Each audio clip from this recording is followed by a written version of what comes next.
I traded one drug for another many times throughout the years of my addiction. I started out with marijuana, traded over to alcohol, traded over to cocaine, then I traded over to crack. I mean, it went on, and eventually I just ended up at meth, and that was my main drug. In this section, people will try to describe what they think cross-addiction is. Usually, they think it's a bad idea to give up one drug and replace it with another. I agree with them. I think you'd have a lot more fun if instead of substituting drugs, you just used them all at the same time. Oh well, if you can't get what you want, you can always get what you need. I think, to me, the concept of cross-addiction is having my drug of choice, which for me personally was heroin, and then became a dual addiction with crack cocaine. After fighting that battle for a number of years and thinking that I was free and clear of using the hardcore street drugs, I turned to pills, prescription drugs. So that was my personal example or my personal experience with cross-addiction. I let go of the heroin and the crack, and I was justifying using prescription drugs because they were legal. Well, throughout my career as a drug counselor, and particularly as a prevention specialist, it's very clear that there's certain drugs that are considered gateway, tobacco, marijuana, alcohol. These drugs are like introductory, okay? You get used to using drugs and you get used to the mood swing change of mood swing and feeling and emotion. And oftentimes in your career, you find that that's not going to do it. So you find yourself drinking and smoking weed, or drinking, smoking weed and using some meth or cocaine or some other kinds of Oxycontin or some other downers, heroin or whatever, because you experiment and find out what's the best combination for yourself, what makes you feel the best in terms of the drugs that you use. And so you find yourself using more than one drug. You find yourself becoming addicted to more than one drug. Similarly, in recovery, you find that there are people who think, well, I was addicted to cocaine. There's no reason why I shouldn't be able to smoke weed. But just the way that it led initially to other types of drugs and experimentation, it will also lead you back to your drug of choice eventually. Because if you're going to get high, might as well get high on what I really like. Well, it's certainly true that in some cases, maybe even most cases, if you try to substitute one drug for another, it'll probably lead back to your drug of choice. I certainly hope so. But that's not always the case. Sometimes people actually never go back to their drug of choice. But the good news is they usually become very attached to their new drug and find it difficult to go a day without it. That's my hope, that I can help people just stay connected to one drug, if not their drug of choice. It could be a new one. I've helped many alcoholics become potheads. I've helped many coke addicts become alcoholics. I can do it for you as well.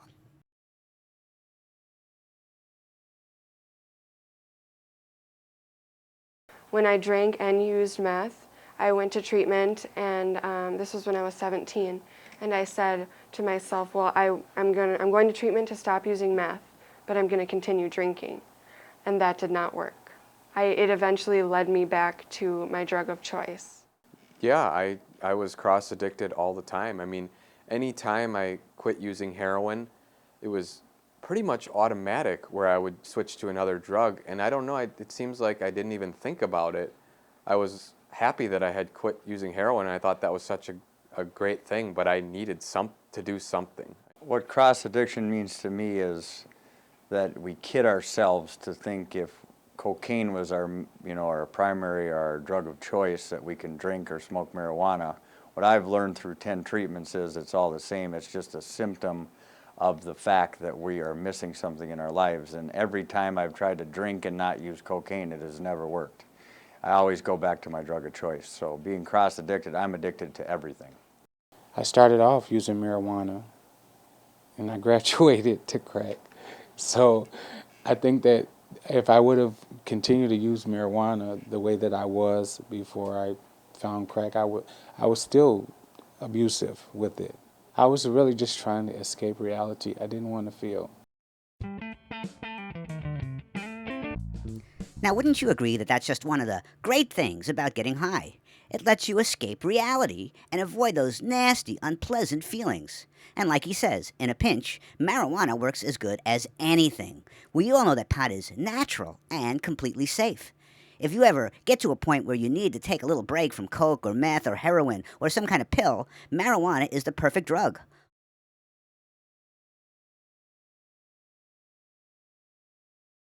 I remember one time I tried to quit meth, and Slick would say, you know, it would be easier if you'd smoke weed. It'd be easier to give it up if you smoke weed. If everybody would just smoke weed, everybody would get along a lot better. This section will describe some of the very best work I have done. Yes, I've helped millions of people substitute one drug for another, and I'm very proud of it. As you listen to these folks describe ways I've helped them substitute drugs and alcohol, perhaps you can remember things I have said to you. Well, Slick would tell me, your problem isn't alcohol, your problem is meth, so you can drink. Slick continuously being in the business world and going on business events and being around alcohol constantly at dinners is telling me that it's okay to have one drink, or it's, you know, the pressure of fitting in with the rest of my clients or different people I do business with, that beer is acceptable in society, and people ask me why I can't drink, and Slick is constantly on my shoulder telling me that I can drink because drinking wasn't my problem. That's just alcohol. You know, it's legal and it's socially acceptable. You know, you can drink. Your parents drink. Your friends that are healthy, that lead normal lives, they drink. It's no big deal. Or, hey, you can smoke some weed. That's kind of socially acceptable. All the younger kids are doing that. Everybody does that now. It's legal in California. Or, you know, you can do a line of Coke. Half the rich people in America are going out to the bars and doing a little line of Coke once in a while. That's no big deal. Everybody does that. You know, so Slick is really good at that, just saying, well, this one isn't as bad as that one. Alcohol, well, Slick would say alcohol isn't illegal. You know, so there were a lot of lies that Slick used. You know, I am deeply offended by her suggestion that I lied. Alcohol is legal, so I was not lying to her. You know, sometimes I stretch the truth, but it's for a good reason. What's the reason? To help you enjoy the benefits of partying. But usually I don't have to lie at all. I just use what I call, you know, slick logic. For example, I might say, you know, pot is safer than meth, or alcohol is safer than heroin. Both those statements are true, and using statements like that are all I need to help people go back to using drugs and alcohol of some sort. When I decided to quit meth, I knew that I could not use any other mind-altering chemical. I knew that if I used any mind-altering chemical, where that road would lead me.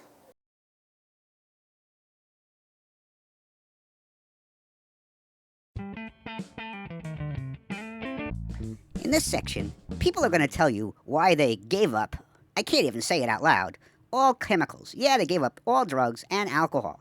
That's right, pills, everything.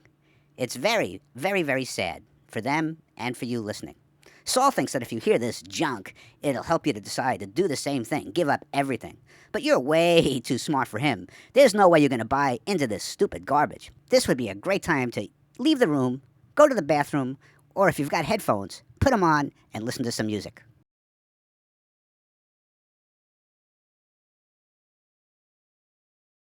A couple of the things that really helped me realize that I got to a point where I couldn't do anything anymore were my relationship with my daughter.